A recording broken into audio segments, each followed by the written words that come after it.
Ja.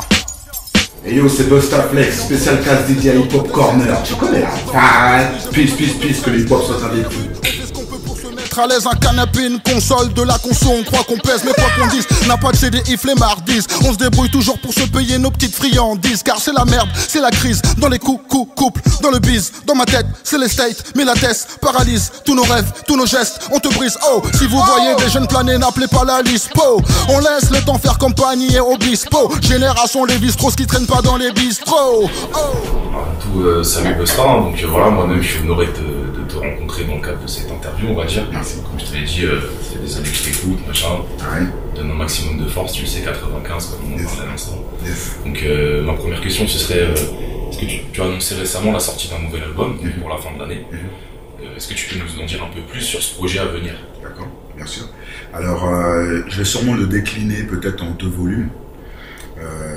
Je ne sais pas encore exactement le nombre de titres, mais je pense que ce sera en 2 volumes. Il y aura une première partie, une deuxième.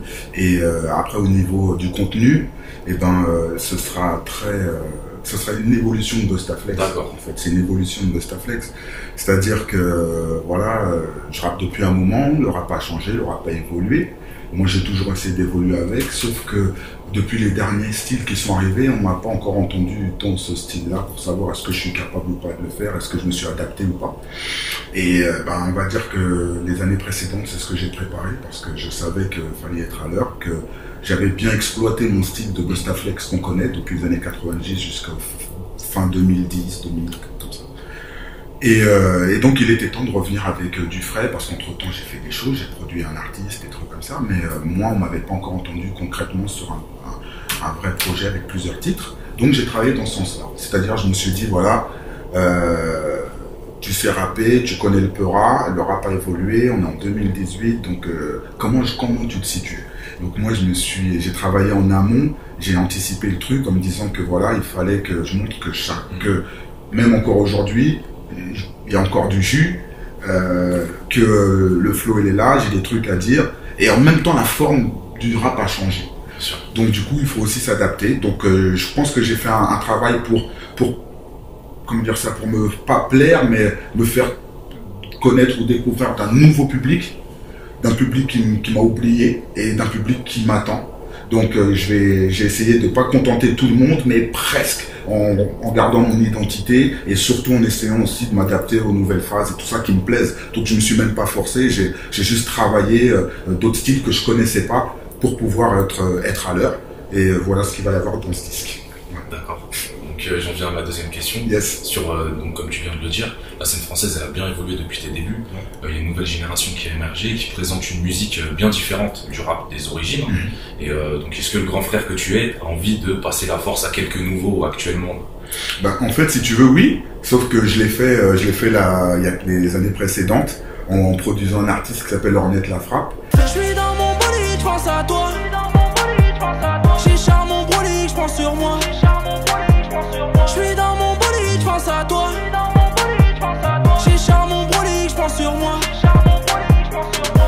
Qui aujourd'hui a signé, a percé, tout ça. Donc moi j'ai juste fait le travail en amont, c'est-à-dire que je l'ai formé, on a enregistré des morceaux, je l'ai produit des morceaux, je l'ai sorti un EP et des clips. On a fait le travail pour pouvoir l'installer dans le game. Et ça s'est bien passé puisque maintenant il vole de ses propres ailes. Et donc voilà, donc je l'ai déjà fait, je lui ai donné la force et ça a fonctionné. Donc maintenant voilà, c'est fini quoi. Je passe à autre chose. Ok. Et donc on te connaît en tant que rappeur, on imagine ton affinité vis-à-vis de cette musique bien sûr, mais Bustaflex ça ne se limite pas à ça. Je pense que tu as d'autres affinités musicales, tu pourrais nous en dire un peu plus Bien sûr, si tu veux, je suis un gros fan de reggae, un gros fan de soul, un gros fan de variété française, un gros fan de zouk, mais zouk rétro. Tu vois, je suis comme je suis comme un puriste du rap, mais sauf dans le zouk. Tu vois, moi j'écoute que du zouk à l'ancienne. On ne parle pas des nouveaux trucs, comme les mecs qui veulent pas écouter les nouveaux rap. Moi j'écoute pas les nouveaux zouk. Donc ouais, et un peu de tout en boire de musique, ça passe de la salsa au reggaeton, les derniers trucs là de Balvin là, ils déchirent. Solo deja que yo te agarre, baby. Besos en el cuello pa calmar la sed. Mi mano en tu cadera pa empezar como es. No le vamos a bajar más nunca más. De la boucherie, enfin voilà, j'aime tout ça aussi, ballet funk, tout ça, ça tourne bien. Ok. Et donc, il y a une vingtaine d'années, sur le morceau Majeur, tu parlais, je cite, des mecs comme moi qui ne font rien de leur journée pendant que les autres gagnent du blé. Dans le quartier, il y a 2-3 mecs qui font du bora. Ça marche pour eux, mais il y a toujours la Jura. Tous ceux qui ne réussissent pas, des mecs comme moi qui ne font rien de leur journée pendant que les autres gagnent du blé. Ce qui représentait le quotidien d'un certain nombre de jeunes à l'époque, et malheureusement encore aujourd'hui. Donc, est-ce que tu aurais un conseil à offrir aux petits frères d'aujourd'hui qui sont à leur tour dans cette situation? Je leur dirais que qu'il faut se réveiller vite, quoi. Qu'il faut se lever parce que faut se lever et puis aller chercher du travail, chercher de l'argent parce qu'on vieillit très vite et que le temps il passe aussi et que voilà, le temps passe vite, donc il faut se réveiller les frères. C'est ce que je dis. J'ai fait un morceau comme ça dans mon prochain album qui s'appelle J'ai vu du pays. D'accord. Et dans ce morceau-là, j'explique que mon rap m'a fait voyager, j'ai vu du pays. J'ai vu si que tu bouges pas ton gros cul de banlieusard, frère, où tu vieillis, tu vois. Voilà, donc c'est ce que j'explique. C'est qu'à bout d'un moment, il faut vraiment se réveiller et se dire que on a des choses à faire, c'est notre vie, personne ne va le faire pour toi. Donc si tu te réveilles pas vraiment, on peut pas forcément faire ce qu'on a envie, mais on peut faire des choses pour ensuite faire ce qu'on a envie. Aurais-tu envie, par exemple, de nous faire part d'un souvenir particulier que tu as eu sur l'enregistrement de l'album de 98? Ouais, bien sûr. Il y en a eu pas mal, hein. Enfin, je sais pas lequel que je vais te dire en premier. Je veux dire, le plus frais là dans ma tête, c'est celui de Job à plein temps. Parce que comment ça s'est passé, c'est que ce morceau-là, quand je dis ça, c'est que j'étais dans la fin de l'album. Et je crois que j'avais enregistré les 3/4, il me manquait un ou deux morceaux, je sais plus.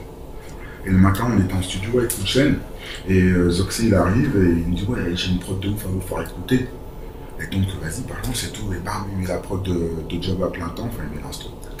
Quand Flex tablette sortie, contrôle amorti, de la phase shoot dans les sorties, flex gestion, accumulation de phase par centaines depuis 9940. Donne des tonnes de torticolis, mets ton mic comme Oli, flex baba comme Ali, tout se rallie.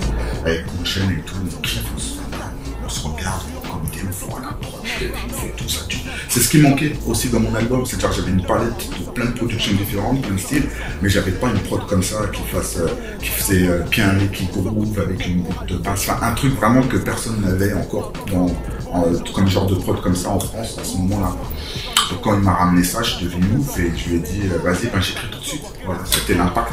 Et comme j'étais sur la fin de l'album, et si tu veux, le thème de faire mon job à plein temps, ce que je raconte en fait dans la chanson, c'est comment je vis le rap.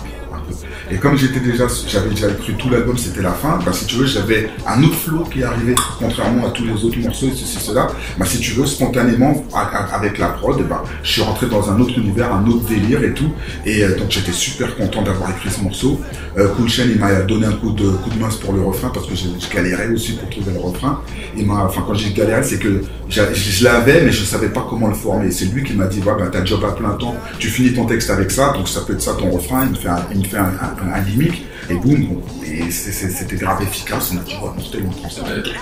J'enregistre, et le soir, une fois que j'enregistre tout l'après-midi, début de soirée, une fois qu'on termine et tout ça, il y a les gens de la maison de disques qui arrivent pour écouter, tout le monde est là, tout le monde devient ouf, tout le monde valide le morceau, on fait la fête dans le studio en disant voilà, ça va être le premier single de l'album parce que ça déchire, c'est vachement cohérent avec le reste des morceaux que t'as enregistrés, et voilà, et ça te représente, je fais mon job à plein temps, ça tue, voilà, et ça a été le premier single qui est sorti, et ça a été un classique. Donc voilà, ça c'est une des meilleures anecdotes de cet album, parce que c'est le dernier morceau enregistré, et c'est un des classiques. Ok, merci pour cette anecdote. Et donc, voilà, donc de nouvelles musicalités sont venues se greffer sur l'entité hip-hop ces dernières années. Beaucoup de plus jeunes écoutent, comme on disait tout à l'heure, la trappe, mais ça n'a pas forcément été bien accueilli, comme on disait également, par les plus vieux passionnés. Toi, tu te situerais où justement entre les puristes et les innovateurs? Je me dirais je suis au milieu, parce que j'ai quand même des bases, j'oublie pas mes bases, j'oublie pas le rap que j'ai kiffé qui m'a donné envie de faire du rap, ça j'oublie pas, et c'est pas du rap d'aujourd'hui, c'est du rap des années 90. Donc c'est ce qui m'a formé, c'est ce qui m'a fait évoluer, c'est ce qui aussi m'a fait avoir du succès. Donc quelque part, voilà, je renie pas ça, et je kiffe toujours ce style de rap. En même temps, le rap il a évolué, j'aime la musique, donc forcément je me dois aussi de kiffer, de suivre, d'être dans l'évolution du truc. Donc je me dis je suis entre les deux, parce que je veux toujours avoir kiffé mes trucs à l'ancienne, entre guillemets, ou plus classiques. Et les nouveaux trucs, plus trap, parce que ça bouge, c'est bien, c'est d'autres mélodies, c'est une autre manière d'écouter, de rapper, de kiffer la musique, de la danser aussi. Et donc je kiffe ça, quoi. Et donc pour moi, il n'y a rien, quoi. Je suis au milieu, j'avance, je garde mon sac à dos, mes trucs à l'ancienne, mais sinon j'avance, je vois l'avenir. Ok. Donc moi-même je prépare actuellement un dossier sur les définitions du hip-hop, donc on est allé chercher la parole des plus jeunes, des anciens, des intermédiaires on va dire, et elle est propre à chacun, on est d'accord là-dessus je pense. Bien sûr, et donc j'aimerais aujourd'hui recueillir la tienne. Ouais. Donc si tu pourrais me la donner... Mais c'est quoi la question clairement? Quelle est ta définition du hip-hop si tu devais définir le hip-hop? Bah, le hip-hop, si tu veux, il n'y a pas 55 000 trucs à dire, hein. Je te dirais que c'est un mode de vie. Hein. Un mode de vie? Et ouais, tout simplement. Hip-hop, c'est un mode de vie. Hein. Ok. Donc, étant moi-même un jeune rappeur de l'ombre, j'aimerais maintenant profiter de ton expérience au nom de tous les kickers anonymes qui sont venus après. Est-ce que tu aurais un conseil pour nous? Bien sûr. Ben, je vous dirais de kiffer ce que vous faites, de kiffer ce que vous faites, et que si c'est pour faire des thunes, c'est pas la technique qui vous font des thunes. Dans le sens où je dis, il y a le rap pour les rappeurs, donc il y a le rap pour les gens qui achètent des disques et qui s'en foutent de la technique, que tu as fait telle rime avec ça ou ça. Ça, c'est très peu de gens qui calculent ça, en fait. Mais nous, en tant que passionnés, et vous, en tant que passionnés, vous pensez que c'est important. Oui, c'est important, mais c'est important pour la technique, tu vois. Et peut-être mettre moins de technique et parler plus aux gens. Je pense que ça, c'est le conseil que je peux donner si vous avez envie de toucher un plus large public, passer à un autre truc. Si c'est pour faire du rap pour du rap, et ben continuez comme ça, niquez tout, sans se poser la question de faut que je gagne des thunes, faut que ça marche, parce que c'est pas ce genre de rap là, le rap c'est pas technique, mais on va dire le rap qui s'adresse qu'aux rappeurs, c'est pas ça qui va faire évoluer, il faut parler aux gens, et les gens ils écoutent pas forcément du rap. Ils écouteront que si le texte est bon, qu'il y a quelque chose qui leur dit ah c'est pas mal. Mais les gens directement ne vont pas écouter du rap. Je pense pas. C'est pas le rap avec du flow de ouf et de la technique qui marche le plus. J'ai remarqué. Ok. Voilà. Bah, merci pour ce conseil. Au nom de tous les frères et les sœurs impliqués. Sans problème. Donc voilà, c'est pas du tout un conseil décourageant. C'est plutôt un truc de prudence, de choisir ce que tu as envie de faire et de le faire à fond. Sans problème. Et de pas se dire ah ça marche pas, si ça marche pas c'est peut-être que c'est pas le bon choix. Juste ça. Est-ce que vous êtes avec moi? Est-ce que vous êtes avec moi? Comment est-ce que vous êtes avec moi? Funky Flex, est-ce que vous êtes avec moi?